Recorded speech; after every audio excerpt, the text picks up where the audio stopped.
As the headlines suggest, today's case is going to turn your stomachs because this is the case of Marie Black, Britain's worst ever female paedophile. Hi guys, hope you're all okay. As you all have heard from the introduction, this is one of those cases that's going to turn your stomach because, I don't know, there is just something about covering female paedophiles that makes you feel that the world has just turned upside down.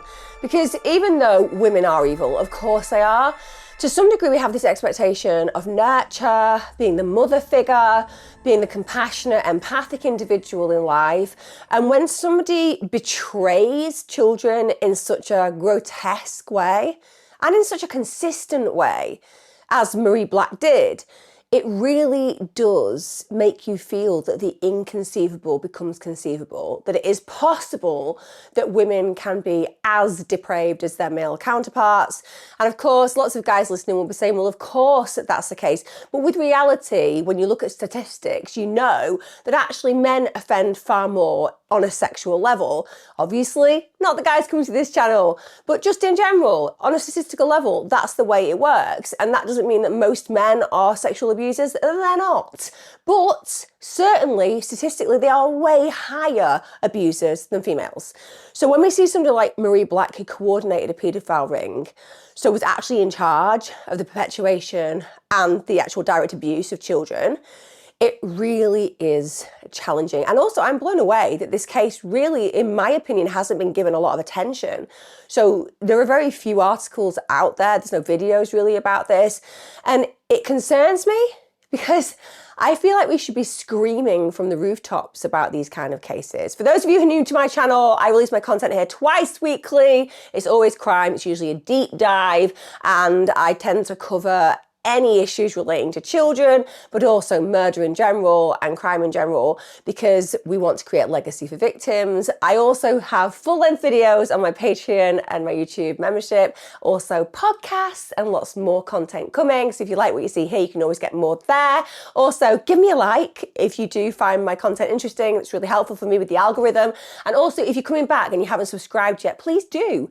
Get your notifications on and then you'll never miss an episode, which means that this work will be seen by you as opposed to not being served to you because you forgot.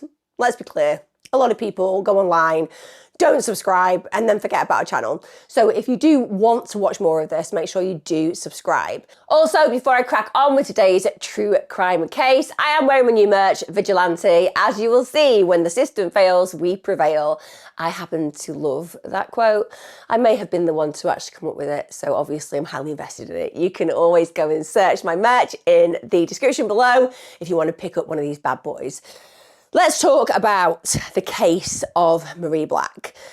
It is genuinely one of those cases that reminds you that evil often wears a mask, one that's really hard to identify until it's far too late. Because Marie Black just appeared to be this ordinary woman living a really quiet life.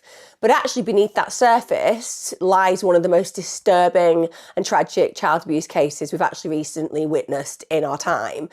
Black's crimes, they're not just shocking, it's the way they were calculated, manipulative, also the way they were so devastating in the impact that they had. And this is all about when adults prey on the most vulnerable members of society, which is children. Marie Black, maybe it was her depraved sexual sadism, maybe it was her quest for power and control. But what we know about her is that she orchestrated a paedophile ring. Literally, a woman orchestrated a child sexual abuse ring. And this ring exploited children in what can only be described as the most horrific ways imaginable. And I think what's really difficult about this case is looking at the psychology behind her actions, because it's complex, isn't it? How can this woman inflict such suffering on children, particularly a mother? This is a woman who's a mother. She's carried her children. She's birthed her children. How can you go through that process of being a creator of life to then just so willingly try to destroy lives? Let's talk about Marie Black. And like I said, for the most part, I doubt that any of you have heard of her. Some of you maybe, but this was not a case that got the attention it should have got when it happened.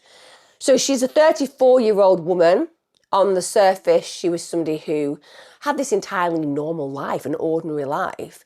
She was a former insurance worker, but as I've said, what we know about her is beneath this surface, she's got this bubbling predilection towards children. And also she's someone who has the organisational skills to orchestrate this disturbing paedophile ring. Her crimes have been so appalling that, to be fair, she is known now as one of the UK's most notorious paedophiles. But like I said, I doubt that lots of you will have heard her name. And one of the things that really got me about this case was that she's a mother to 6 children herself. She had 5 children with her ex-husband, Jason Adams. She also had 1 daughter with the most recent partner, Joe Ollis. That little girl was called Luna. She was born back in 2012. Now, Joe Ollis and Black, they had initially met at school. That was in Norwich. They'd met at the age of 14. They actually had a relationship for 5 years, but then, as you do very often when you're in a long-term relationship as a young person, it doesn't necessarily go the distance. You want to explore different trajectories and journeys and people, and they end up splitting up and they get on with their lives separately. Now, Black then meets and marries a guy called Jason Adams. She goes on to have 5 children with him in their time together. Now, apparently, he had been very abusive, and this abuse had led to Black wanting to exit the relationship, and rightly so. No one should stay in a violent relationship. She then goes on to have a relationship with Michael Rogers. That also failed.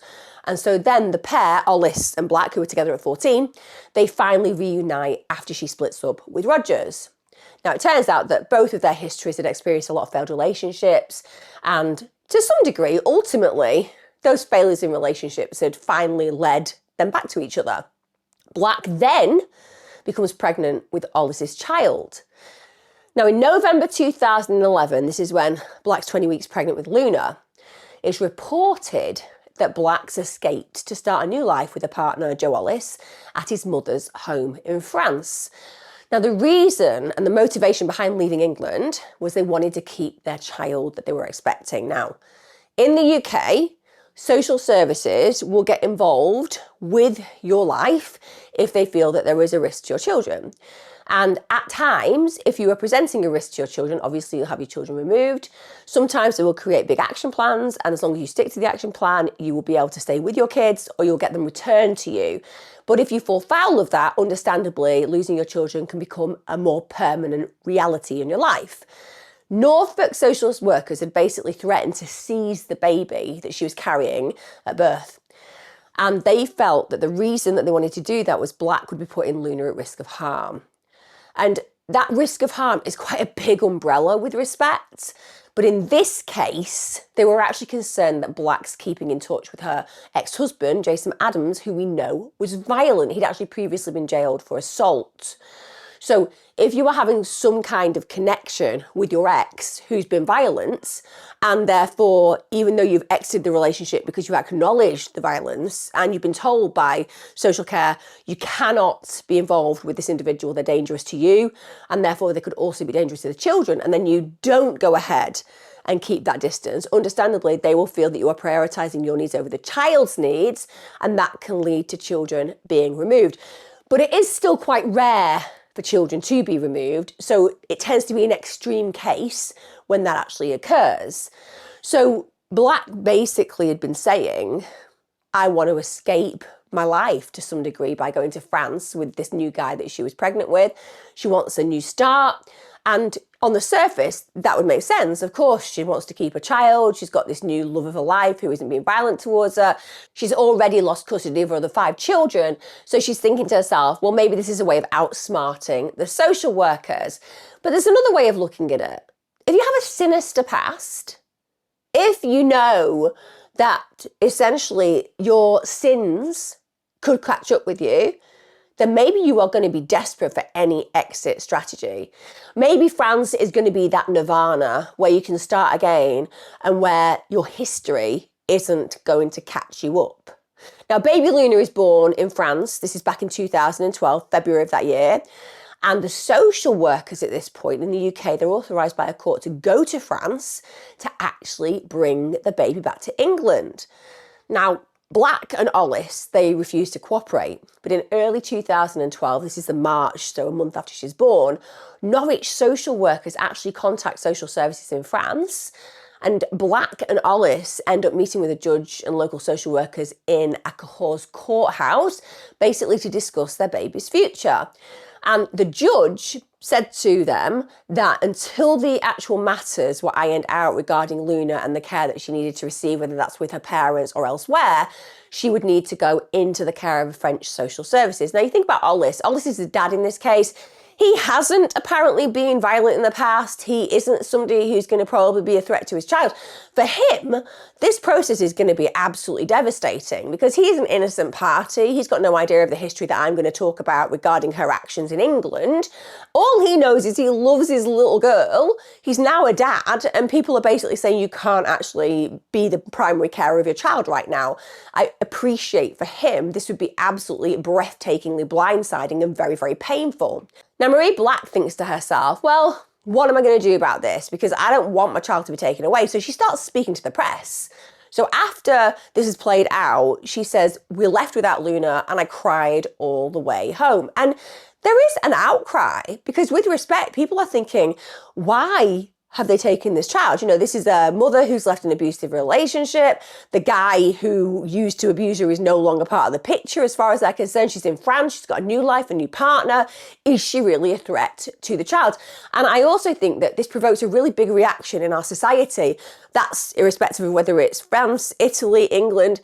When it comes down to the primary care of our children, we are really connected to that on the whole. Of course we are, if we're a loving parent. The worst thing that could ever happen to us is to have our power and control removed by the authorities, particularly if we're good parents. And it does happen sometimes. There are cases where innocent people have been put through this horrific system and ended up without their child for a long period of time. It is destabilising, devastating, and deplorable when it comes out that the social workers have either lied or not done their job properly, or the family courts have just made massive mistakes, and it happens, and they're very secretive, so it makes people very silenced when all of this is going on.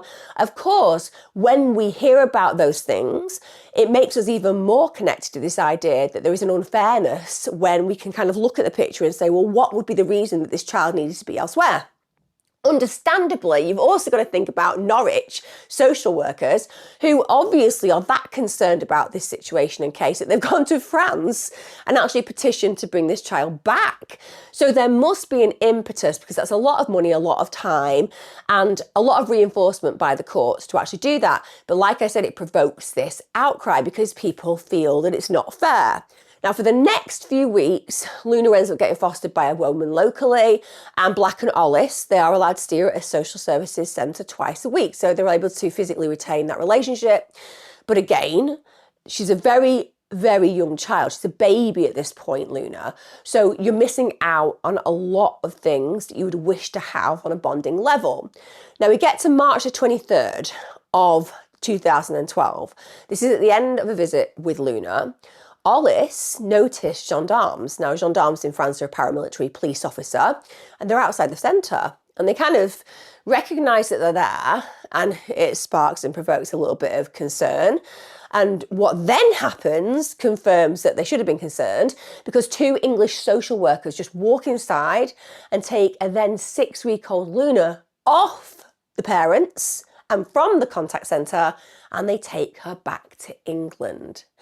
Again, one of the things that I love about the French, I lived in France for over a year, I can tell you, they really know how to revolt against things. If they're not happy about this, they're going to let the world know.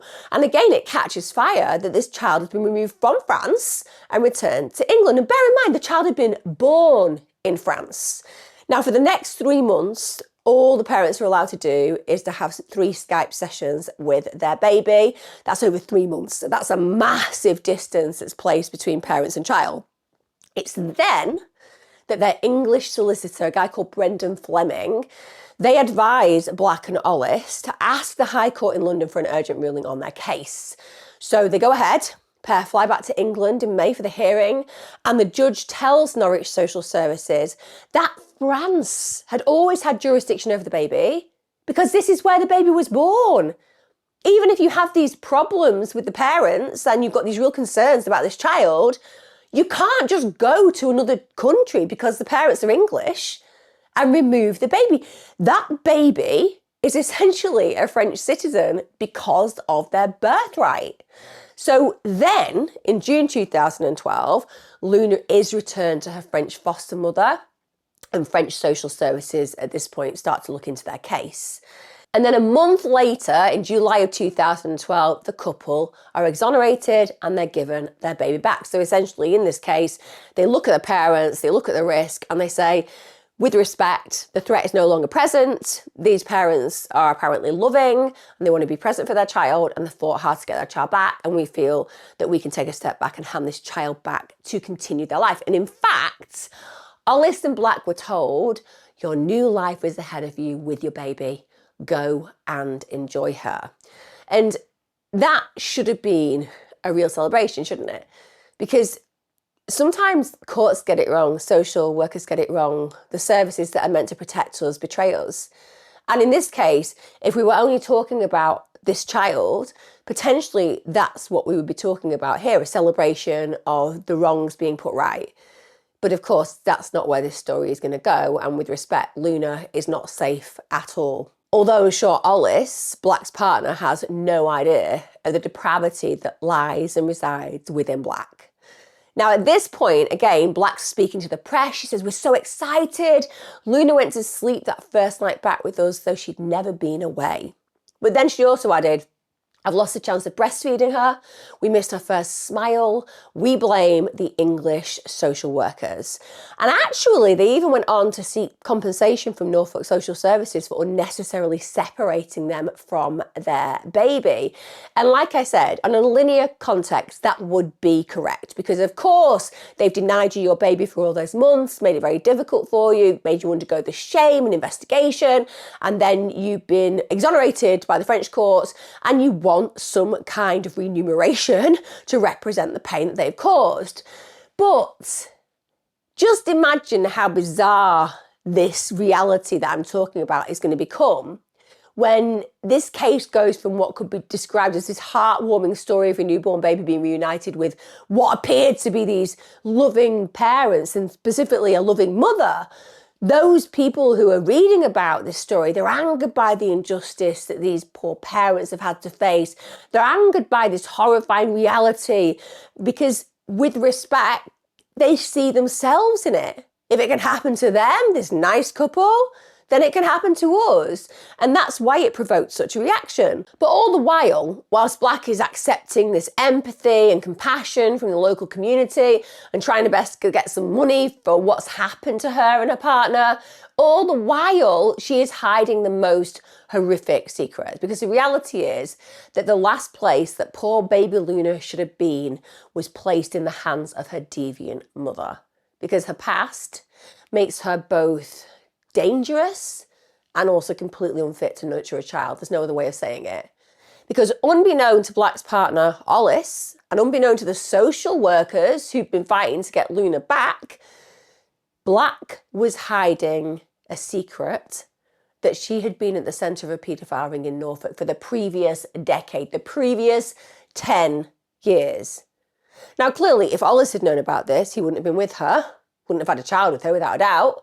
And also, if social services had been aware of this information, the outcome for baby Luna would have been very different, because even the French courts would have acted in a completely different way. So we go from her being seen as a victim to being seen as the true measure of who she is, which is a paedophile predator. Now, this appalling paedophile ring, it began back in 2002. This is when Black begins her relationship with Jason Adams. And this ring involved at least 10 people. This includes herself, her ex-husband, and another of her ex-partners, Michael Rogers. Now, she was actually said to be the ringleader. She was seen as the centre of all the abuse because she was the individual who introduced the children who were involved in that horrendous sexual abuse ring to all of their abusers. 6 women and 4 men. Let that sink in. 6 women and 4 men. Now, all of these were basically seemingly respectable people living ordinary lives, but that's exactly how child predators exist. People have this bias psychologically that surely we'd be able to sniff out this kind of predator. Surely we wouldn't be able to open our door to this individual and not realise there was something wrong or strange or broken about them. You kind of want to believe that there is something that would make them stand out, but that's not how it works. That's why the statistics of sexual abuse in the UK are so huge, because people don't expect the danger to be in their own front room. But the danger is there. And it's people who work in professions, it's people who often seemingly go for power, because being a child predator is more than just being a sexual sadist, a sexual abuser, or a delusional person who believes that you're having a loving relationship with a child who just can't consent. But hey, that's just the law that's wrong, not you and the relationship that you want to go for with this child. That's how their psychology works. So they often will go for powerful positions because it feeds into that domination mindset that they have. They want to feel superior, they want to feel aloof, they want to feel in control. And obviously a child doesn't have the same resources as an adult to fight that kind of control level. So they will often go into careers that are very respectable and do give them a level of power over other people. Now, although there were 10 suspects in this case and 4 that would actually be charged, the ring did have a trio that orchestrated it. So don't get me wrong, there were more people who were investigated that were actually charged and found guilty, but the trio that orchestrated it are the ones who really we're going to concentrate on in this case. So this includes Black, but she's also very closely accompanied by 2 males, Michael Rogers and Jason Adams. So they are the main perpetrators of this crime as far as being the people who set it up. Let's talk about Black and Adams' relationship, because they had met through a Lonely Hearts advert in the newspaper. They'd actually married in 2002. This is quite quickly after they've met. And pretty immediately after they got married, the paedophile ring and abuse of children begins pretty much from the get-go. So their relationship starts, they get married quickly, and ultimately from the very early stages, they are getting involved in the abuse of children. Now, they did marry young. They went on to have 5 children together. But as I already mentioned, their marriage broke down in 2008. And the reason for that was because Adams was very abusive towards Black. So she does manage to escape him. And at one point, she ended up living in a hostel for abused women with all of her 5 children. But that did prove very difficult. So she ends up asking social services for help. Now, at this point, social services take her children into care. Initially, they put them into temporary care, but then they actually refused to return them. They didn't feel it was safe. They claimed that the children would not be safe because she was having this secret contact with Adams, her ex, who's violent, even after his abuse. Now, Black, she insisted that the only contact that she ever had with him was when she was living in the hostel, and that she'd been desperate. She'd asked for help in getting their children to and from their schools. She said, "This is really a mistake I made. I bitterly regretted that mistake, but at the end of the day, this is the results of me having that contact." She's trying to exonerate herself from guilt by saying it was just to do with having to get them to school. It doesn't make me a bad parent. It makes me a parent who made a bad decision, but nonetheless, it was still in the interest of my children getting to their educational placement. In fact, she maintained, "I am the last person who would want to see my husband, particularly as I repeatedly reported him to the police." You know what I find quite ironic about that is that she's unafraid to ask the police for help. Also, she's very good at playing the victim when we know that she's also the perpetrator of the most unspeakable crimes possible. And what does that tell you about her psychology? Because if you had a secret that you and your ex have got a paedophile ring and you're abusing children in the most horrendous of ways, would you want any dealings with the authorities for fear that maybe your ex, out of anger, might confide in the services what you'd been up to, maybe shift blame, try to project it all onto you? Wouldn't you want to refrain from having any engagement with the services that could get you into trouble? But if your psychology is so warped that you believe there is nothing wrong in sexually abusing children, and believe me, paedophiles often feel there is nothing wrong. They think that the law is wrong. They think that the restraining them from having relationships with children is wrong. They think that that's the problem, not them. Then when you seek help for violence in your relationship, you're not really thinking or computing the fact that what you've done on a conscience level is deplorable and also on an action level is completely criminal, you're thinking to yourself, I'm just going to deal with my own needs because of the egocentricity that lives within you. So their relationship, without a shadow of a doubt, ends on what we consider a very sour note. But she's now lost children from her life. Now, just a couple of months after her relationship ends with Adams, Black meets Rogers. They then meet through an internet dating site, and within just 3 weeks, Rogers has moved into Black's home in Norwich. Now, following her new relationship, the abuse of children starts up again almost immediately. And the thing about child predators is they find each other. They really do. The fact that paedophile rings exist is demonstrative of that. If you imagine that individual who's the origin and then the spider's web that goes out, that spider's web is enormous. It's national, it's international, it's just a worldwide reality.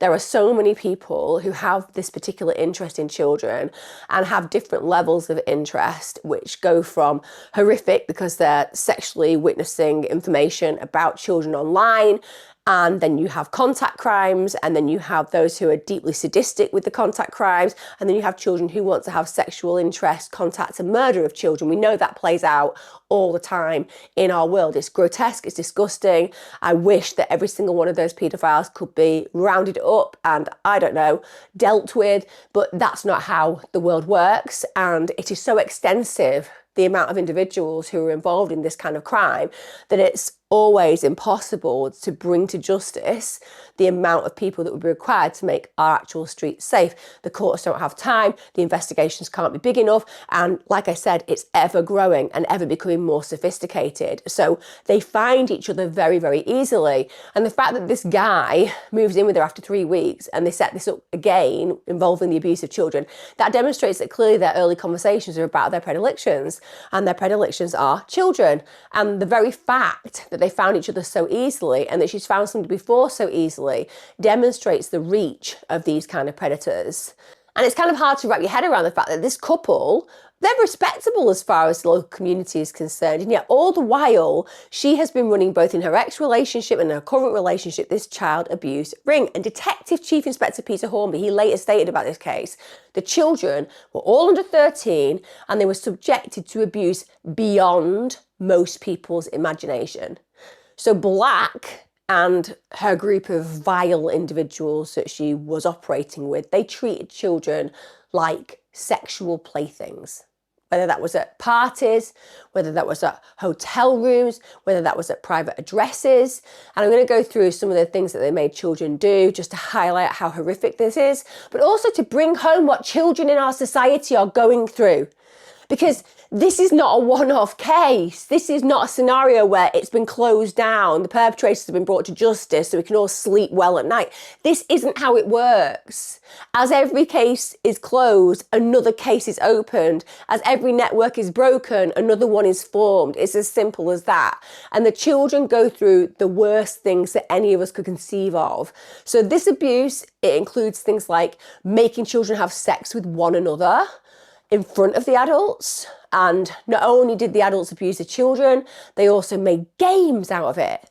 And I don't know, there's something about them making games out of sexual abuse that makes it even more sinister, because it just proves how their psychology was enjoying putting these children through the most horrific of experiences and just how much fun they were taking from this.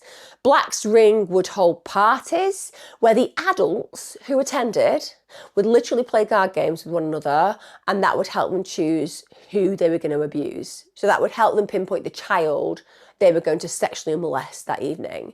And the victims were abused in front of each other and also in front of other adults, because that's a way of really shaming them. It's a way of dehumanizing them. It's a way of controlling them. And these are children under 13. And then when the victims had been exposed to this humiliation and abuse, power play, they ended up getting rewarded with certificates carrying slogans like "secrets are good" and do not tell anyone. Now, even though some people can say, well, isn't that really indicative of guilt? And wouldn't that be really useful for a court case? Yes, on one level it would, but also it's the reinforcement. Listen, human beings are malleable and susceptible to brainwashing. We see that where cults are concerned. We see that where grooming plays out. We even see that in coercive controlling relationships. So we are malleable, we are susceptible where there is a power dynamic and a controlling individual within our lives. And when somebody is giving you a certificate, think about being a child. First of all, that means you've done something good. It means that you must have achieved something. And children are very susceptible to that because it makes them feel validated and visible.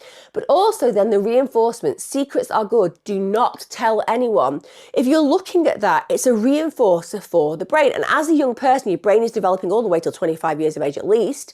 So of course you are super malleable and super open to this kind of control. And a really heartbreaking quote that was taken down the line from one of the victims was that he said he didn't know that sexual contact between adults and children was wrong. He said, I thought it was usual.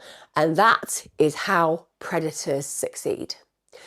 That is also why some of you listening to this right now will think about your own experience of childhood sexual abuse. You do not have anything to compare your experience with. It's only as you get older and you start getting exposed to information that educates you that what happened to you was completely wrong, and it can be blindsiding for survivors who at 25 years old realise that what their father or uncle or friend of the family was doing was absolutely deplorable because they didn't have a comparison experience. And often these abusers are not as sadistic as we're talking about today. So the young person, the child, they just think that this is something that they do as an activity with this adult. And adults know how to make something that's so abnormal seem totally normal. So him saying, I think it was usual, that demonstrates how often it occurred and how he was exposed to it on such a regular basis that it just normalized the experience. Now, some of the abuse, it actually included assaulting the children sexually with children's toys, such as Barbie dolls. Could you do any more to just steal their innocence? Could you do any more to take something and turn it into something so broken? To take a toy that's so representative of childhood and make it into something so sinister, to steal something that should have been able to comfort and soothe them and make it terrifying. Also, these individuals would apparently raffle the children and then they'd transport them to sex parties for abuse by others. And a lot of people really struggle when they start to conceive that this is possible. But let me tell you, this is possible, this is probable, this is actual, and it's happening right now, in this moment. In this moment, I'm saying this sentence, children are being sexually molested and abused, children are being sex trafficked, children are being murdered in a sexually sadistic way. It's happening day in, day out. There are children in this world who don't have identities nobody knows about. They are literally created for this in sex trafficking gangs. It is absolutely harrowing beyond belief. It's also why I really struggle when children who come from other countries and are apparently here to seek a better life just disappear and we have no way of knowing where they are. And the reality is it's highly likely they have been placed in positions where they are being horrendously abused.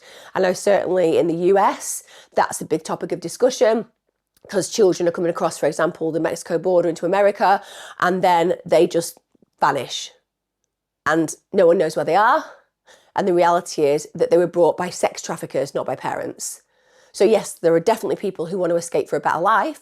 And there are also people who abduct and steal children so that they can be used for people's pleasure in the most horrific of ways. It happens moment to moment, minute to minute, every single second of the day.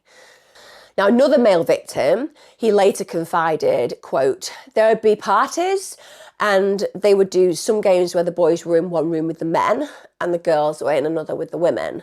The adults would play a card game and the winner would get to choose a boy to start touching their private parts and then hurt them afterwards. These are children under 13.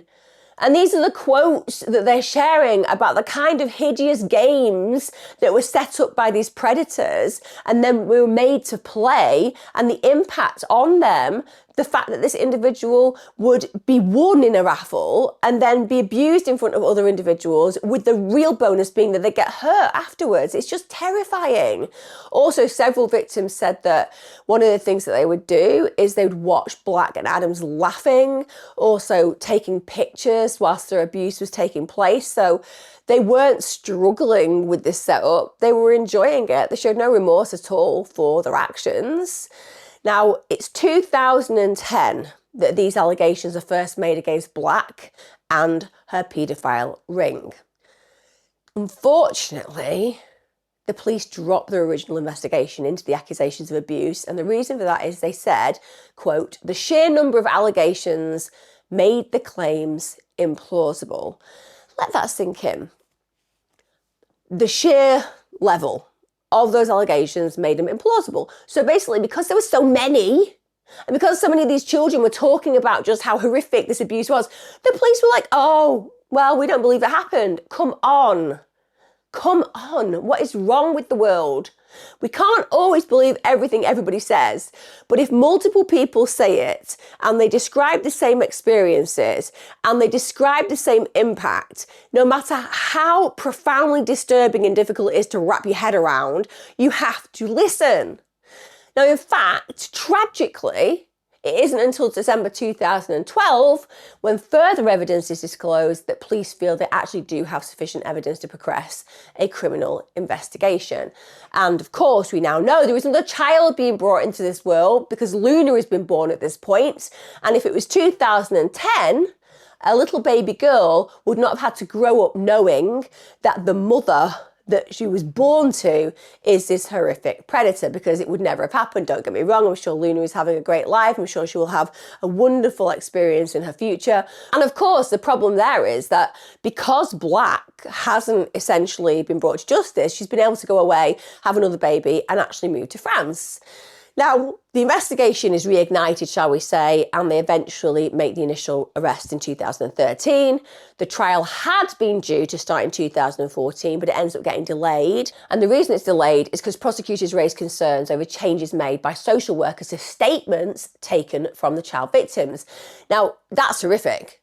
If social workers have gone and changed statements made by children, apart from the fact that that can completely destabilise and actually get a court case thrown out on a technicality, it's also really deceptive to do something like that. And social workers should be the epitome of trust, not the epitome of betrayal. Now, devastatingly, all this information delays the trial because the police then have to launch an investigation into the alleged misconduct of the social workers. In fact, there were anomalies in documents that could absolutely have undermined their whole case. Also, it's worth noting that around this time of the alleged misconduct by social services, the whole county's children's services department had failed an Ofsted inspection. It was actually ranked as being inadequate in all areas, which is really bad. And apparently a foster agency supervisor had at this point been told to tidy up reports in this case and remove leading questions that had been documented. So because they were considered inadequate, because investigations were going on, they'd basically been told, you need to go back and make this look better. Now, they were also told to put some of the claims made by the child victims into direct speech so that they complied with the guidelines. So obviously to make it clear that it's a quote, because otherwise it could be a statement that somebody's written that isn't in line with what the child has actually said. Now, obviously this is acknowledged. The police end up doing an investigation, but when they do, they decide that no action should be taken against those implicated. And they also acknowledge that the social workers had not planted memories in the children's minds. So what they're talking about there is when children are worked with by counsellors or social workers or authoritarian people who they are having kind of relationship with, particularly the police, for example, in cases like this, that the person who is interviewing them or working with them starts to manipulate truth and reality and starts to create these false beliefs that the child then owns. So the child starts to essentially become the blank canvas, and what is written in that blank canvas is directed by the individual that they're working with, as opposed through their lived experience. Now, some people don't believe false memories exist. Some people believe that they absolutely can be implanted. I'm one of those people that's just on the fence, and I would take it as a case-by-case example. I do believe there have been times where particularly therapists have implanted false memories with, to some degree, the permission base of the client. Maybe the client is searching for why they're so unhappy. Maybe the client is desperate to pin all the problems in their life onto something they can blame from their childhood. And then the therapist is very helpful at saying, well, it sounds to me like you could have been abused. And suddenly that becomes a reality in the mind of the individual who they're working with. This is something that I do feel can happen, but I also think it's quite rare, because as somebody who's been an experienced therapist for 2 decades, I am aware that for the most part, when clients come, they want to self-actualize. They want to figure themselves out. They don't just want to blame their past. In fact, quite the contrary. They want to acknowledge their past and move through into a more positive future. And they have the strength of mind not to find themselves in a situation where I can control them, control their thoughts, and create memories for them. But like I said, it's not a one-size-fits-all. There are some individuals who certainly could find themselves in a scenario where they start believing what an authority figure, as far as they conceive them an authority figure, is saying about what might have happened to them. But the police say, no, we've done this investigation. We don't believe that these social workers have planted memories in the kids' minds. And so therefore, everything they've said is still valid, is still deserving of justice, and it should absolutely not be undermined by the malpractice of those social workers. When we get to the trial, it takes place July of 2015. So we know there were 10 suspects initially who were actually in a scenario where they could be charged and found guilty in this court case in Norwich Crown Court. And the charges, they related to 5 young children, like I said, over this 10-year period. The victims were 2 boys and 3 girls, all under the age of 13. That trial was a big one. It lasted 3 months. Black, Adams and Rogers, they'd actually been remanded in custody since their initial arrest until the sentencing on the 28th of September 2015. Now, in all, 10 suspects stood trial. They were accused of a total of 101 offences together, and the 6 other people who were accused in this case were Carol Stadler, she was 60, Anthony Stadler, who was 63, Nicola Collins, who was 36, Andrew Collins, who was 52, Judith Fuller, who was 31, Denise Barnes, who was 43, and Kathleen Adams, who was 85. Now, Carol Stadler, she was the 4th member of the ring to be charged with causing actual bodily harm, and she'd actually been let out on bail until the sentencing hearing in the September prior to her arrest. Now, during that sentencing, Judge Coleman said, "You, Marie Black, were the constant factor in all of these crimes. The offences included adults conspiring to rape children at so-called sex parties. You used them for your own and for others' sexual gratification. It amounts to child sexual abuse of the most serious kind." He also added that there was evidence that the children were taken to other parts of the country where they were raffled for abuse by others. Black, during this statement, was just crying uncontrollably. She was shaking her head, and she actually kept saying that she had been stitched up. So her defence is that she didn't do any of this, and this is a case that's been made against her. So she chooses during that trial not to give evidence in her own defence. But what we know is that she pled not guilty. She denied all charges against her. Sarah Elliott, who's the QC who's in charge of Black's defence, she said that her client had, quote, been the victim of very serious domestic violence at the hands of Adams during their relationship. Now, we're not going to dispute that, but I don't know how that works in defence. I don't think being in an abusive relationship, even if it's a horrendously violent abusive relationship, mitigates your actions as a sexual abuser of children. But her defence also added, he was and is a very manipulative man. I don't deny that. He's a horrendous human being. Hope he burns in hell. But again, that doesn't discount guilt where Black is concerned. Now, Elliott, the defence counsel, tells the court that the evidence was found on Roger's telephone, suggesting he was the paedophile who exploited Black. Again, can we just be clear? If you're in a relationship with a violent person and they are sexually molesting children and setting up a paedophile ring, and you see that that's happening, the one thing you are going to do is run for the hills and on the way tell the police what's playing out, because you've got him banged to rights. If he's got any technology with anything on, you are not going to have to worry about your relationship and the violence anymore, because he's going to be banged up, and rightly so.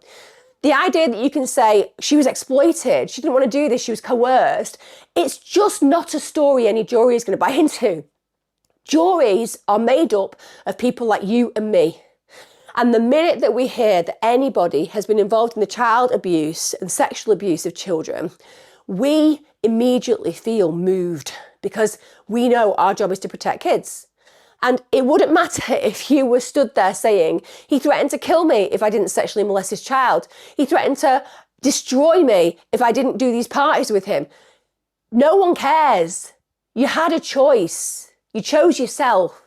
Because you see, that's what we hear. We hear you had an option. The option is terrible for you. He's going to kill you. He's going to beat you black and blue. He's going to destroy you. That's awful. No one should go through that. But if you choose, okay, I'll carry on and I'll allow children to have their lives ruined so that mine isn't quite as bad, that makes you totally self-interested, and it makes you completely discompassionate to the individuals that you should be compassionate about, in this case, children. So on a jury level, that does not rub well as a story or as a defence. And it's surprising that that's how they played it, because like I said, it will actually just confirm to me that you did have options, you chose yourself. Now, she also, as her defence, stated that Black did not have the, quote, intelligence or the wit to be part of a clever Machiavellian scheme to cover up the abuse. So now we're talking about sexual predators all having to take IQ tests, are we? Are we saying that, sexual sadists and sexual child abusers, well, they have to have an IQ that's higher than 100 because that's the average quotient, and at the end of the day, you can't possibly be attracted to children and carry out horrendous acts towards children if you are actually a little bit under the national average of intelligence? It makes no sense whatsoever. They also bring in that Black had herself been the victim of sexual grooming at the age of 13. That's awful. She shouldn't have had to go through that. But with respect, that should have turned her against wanting to groom other children. If you have been through something that's apparently so heinous, so horrible, and in court again as the jury, I'm going to hear this, why would you then carry out these horrendous abuses of children when you know how awful it was for you? So again, I think that's a really poor defence. As opposed to it mitigating, it aggravates in my mind as a jury member. Also, the defence claimed that she was clearly a vulnerable, corrupted woman. As if that's going to make anybody feel that she has an excuse. So apparently it's all his fault. She's just this vulnerable individual who didn't have a choice and is a bit of a dimwit, according to her defence counsel. They also went on to claim that the, quote, impetus for abusing the children came from Adams and Rogers. I don't care who it came from. I don't care if you had a whole audience of paedophiles telling you that this was the right way. The reality is, no matter how much pressure you placed on me, gun to my head, honestly, guys, I know you feel the same. Gun to my head. You've got a gun to my head. Emma, if you don't sexually molest these children, we're going to kill you. Pull that trigger, man. Pull that trigger, because I ain't going to be living with myself if I do anything so much as harm a hair on the head of these innocent victims. And that's how typical well-adjusted human beings feel. So the idea that somebody can coerce and force you into actually abusing children is impossible to happen. It just doesn't happen. The only people who could be coerced into abusing other children are children, because they are literally in a state of helplessness and powerlessness. You don't get that. As an adult, you don't get that. It's as simple as that. You don't get that excuse. There's no mitigation. Now, Elliot, her defence counsel, also alleged she was vilified throughout the trial and was blamed by everybody to exculpate themselves. Well, that's what you've just done. You've just said that she's this manipulated party who literally should be allowed to walk free because it was other people pressuring her to do this. You have literally used that argument in this case to excuse her actions, but when people are doing it towards her, apparently that's a problem. Can you see how that defence just doesn't really stand up? Now, in an absolutely desperate bid to defend Black, Elliot actually went on to say that she, quote, wholeheartedly refutes that any abuse took place. So she says that the children's recollections had never been challenged. So she's basically saying, I just think it's a pack of lies and my clients ended up here in this situation because these kids have made stories up. She even went so far as to suggest that it was possible that the victims' accounts may have been influenced and encouraged by others. Now, with respect to that particular defence counsel, what I will tell you is this. When I was given disclosures of sexual abuse by children, I had to stop talking about the abuse. It was one of the things that I found really challenging in my career because it happened multiple times, many times. I've had my notes subpoenaed at court. It's really hard when you get to a point with, particularly with a young child, say 11, 12, 13, and they finally, maybe after months of work, say to you, this has happened or this is happening. At that point, there are so many things you want to do. You want to give them a hug, which you're not allowed to do. You want to talk about exactly what played out so that they understand, they have a listening ear and somebody who absolutely believes them and will encourage them to feel safe in that space. But that's not how it works, because you can't be seen to have said anything or done anything that could alter the course of what will become a criminal case. So my job at that point was to be very clear. Don't get me wrong, we always contracted, so children knew when I was working with them that if they were to tell me these kind of things, it would be a safeguarding issue and I'd have to speak to social services and the police. But at the end of the day, in that moment, it's really hard because what you want to say is tell me more and let's explore this. You can't. You kind of have to say, you know what we're going to have to do now, and you know why we're going to have to do this, and I'm going to be here with you and we're going to get through this and I believe you. And kind of that's it before you get in contact with the authorities and then they take over. And it's because you want to protect the integrity of the case. You don't want to cause an issue in court where they're like, well, I feel that that particular therapist, after she had the disclosure, encouraged this child to maybe go on a trajectory that wasn't true. You don't want any of that. You want it to be very professional, very closed down, so that by the time it gets to court, they're going to get the best outcome possible. So like I said, the fact that she's saying that it may have been influenced and encouraged by others, that makes sense because unless there's something definitively saying that when they were questioning the children, it was done in an incredibly professional manner and it's recorded that way, you can always give license to doubt, can't you? And astonishingly, she even went so far as to question the victim's statement. She said, their carers have accepted what they've been told. The social workers have accepted what they've been told. The police have accepted what they've been told. Yes, that's because you meant to. Victims, if they go in and they tell you about the horrors that they've experienced, and then you're like, did you really experience that? That could completely destabilise them. That has happened in the past with victims, and it's meant that they've never ended up in court because they've lost complete trust in the authorities. Of course, carers have accepted it, because if a child is telling you something, no matter how horrifying, it's really important that you listen, you hold that space, you make them feel validated and accepted, and you allow them to talk about what occurred. You don't shut them down, challenge them. You're not a barrister in court trying to work for the defence. You're not doing that. It's awful to imagine that this particular defence counsel thinks it's okay to just suggest that because they've said it and because they've been believed, it's encouraged them to say more. And actually, they're just a whole heap of liars, because that's essentially what she's saying. She also brought up the issue about the changed statements that had been taken from social services and wanted to obviously say that caused some reasonable doubt as to whether these were authentic or otherwise.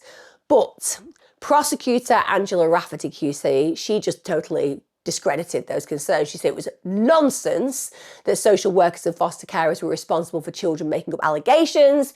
She said, would 5 small children be able to make up so many things separately and in such detail?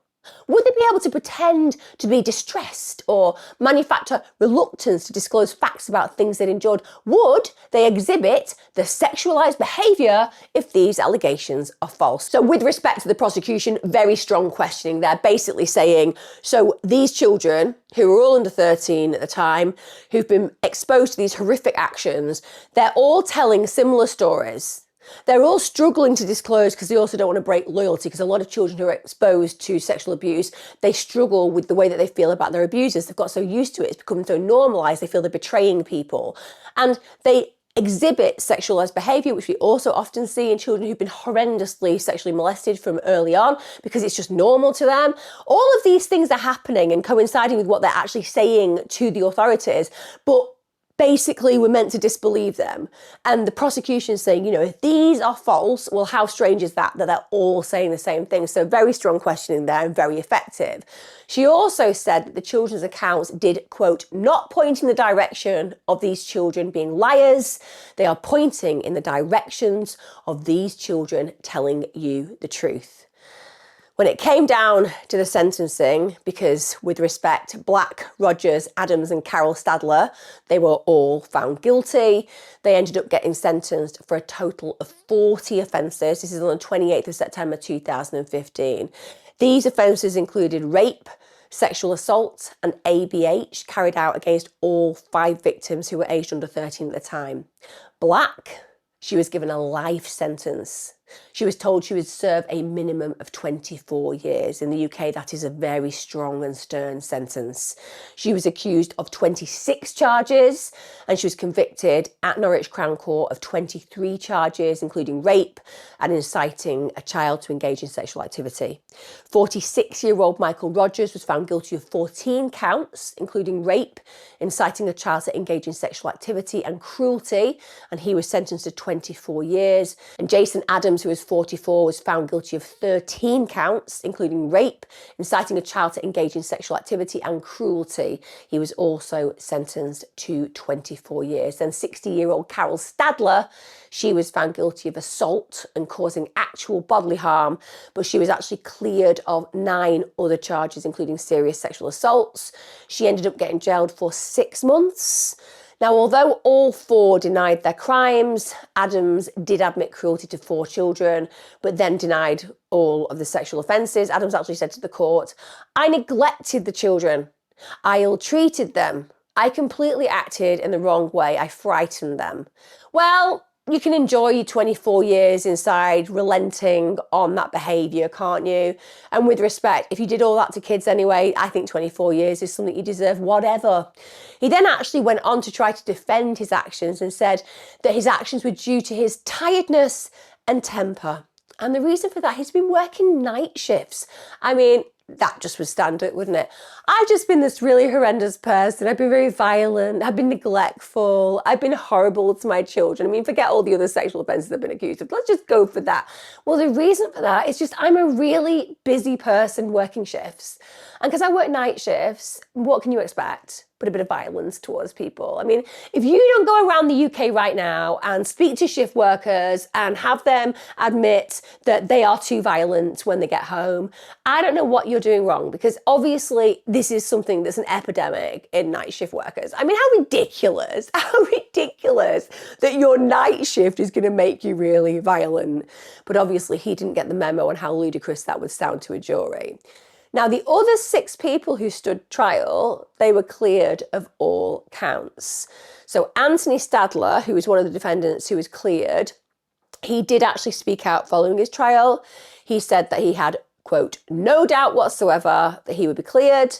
He actually went on to say it had been an absolute nightmare, and he explained it had been a complete disruption on my life. And obviously, if you have been falsely accused of sexual molestation of children, it is kind of one of the worst crimes that you can ever be accused of. It would be an absolute nightmare, and obviously he's been found not guilty. So he has been exonerated from suspicion.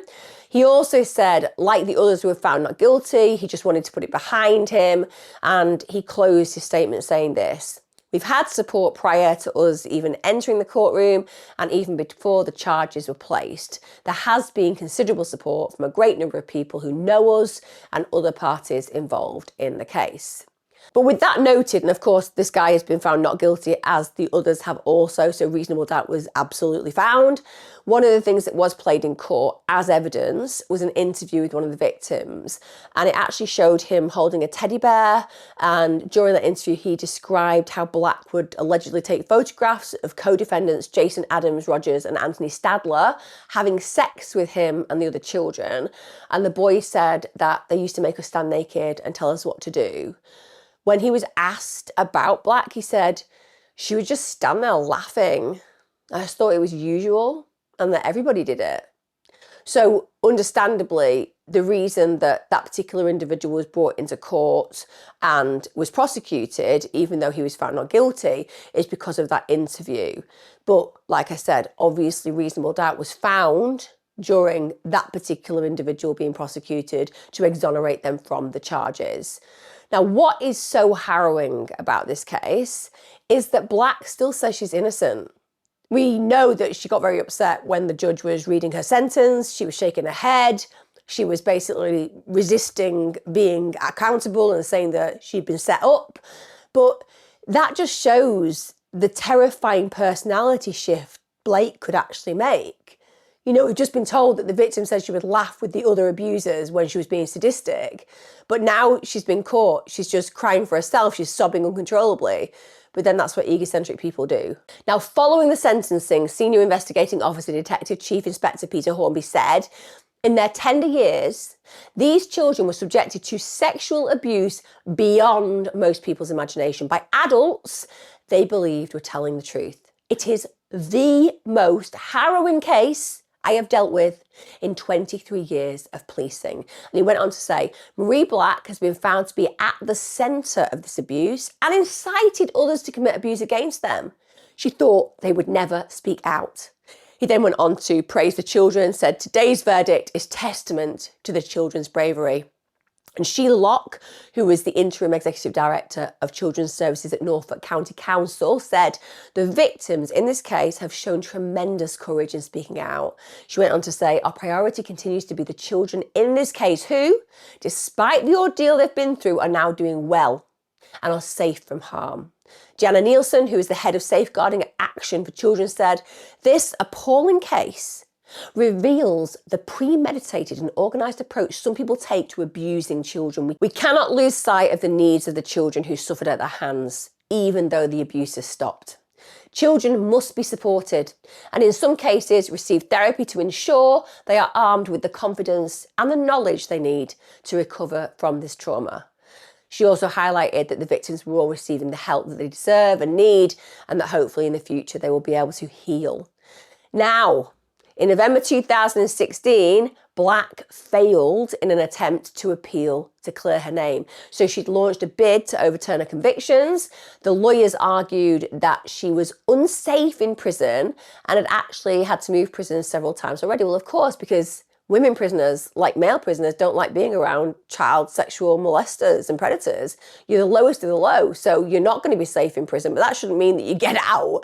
Well, my client is unsafe in prison. Is that because your client has done the most heinous things in the world? Yes, that's correct. Well, that would make it her problem, wouldn't it? No. We're saying that she should be free.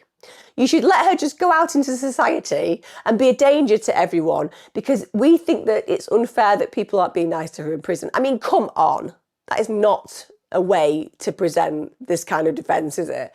There is no defence. I'm not saying that anybody should be attacked in prison. I get that. People need to be protected. After all, they have all these human rights in prison these days. Sometimes more rights, it seems, than victims.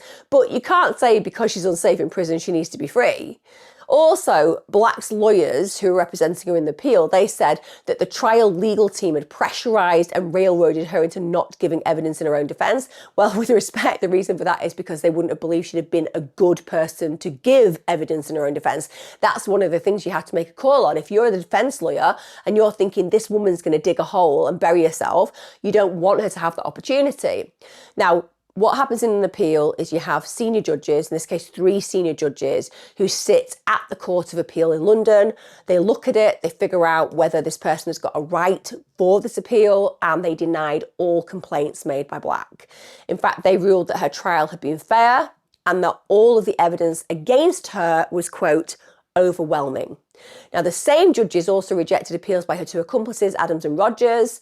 Black basically tried to claim that her trial lawyers had put her under pressure not to enter the witness box when she was in a, quote, fragile state of mind. Yet again, that claim was rejected. The court insisted that it was made absolutely clear to Black that the decision whether or not to testify was hers alone. In fact, on this point, Mr. Justice Spencer stated that the court was, quote, not remotely persuaded. He went on to say that it was quite the reverse. He said, from everything we've heard and read, it is apparent that they valiantly and skillfully defended her in accordance with the best traditions of the bar. So it follows that neither individually nor cumulatively is there any arguable basis suggesting that these convictions are unsafe.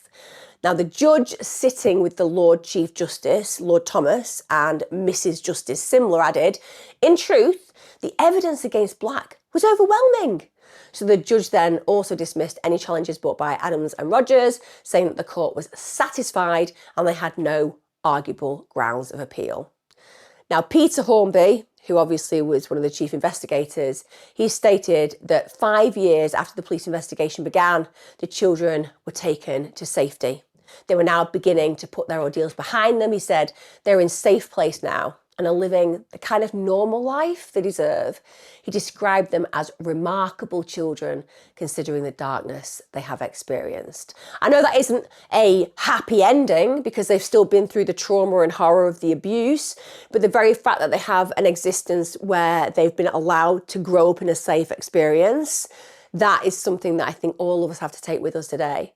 It is breathtaking, isn't it, that these kind of predators exist in our communities and do these things to innocent children and warp children's experience of childhood and distort their experience of relationships. And let's be clear, no matter how healed these kids are, there are going to be ramifications in the future to any of you listening who have been through sexual molestation. You know it has an impact on your future, on the trust that you have, on your levels of vulnerability, on the fears that you exhibit within relationships. These are all completely typical responses when you've had your betrayal at such a high level in childhood.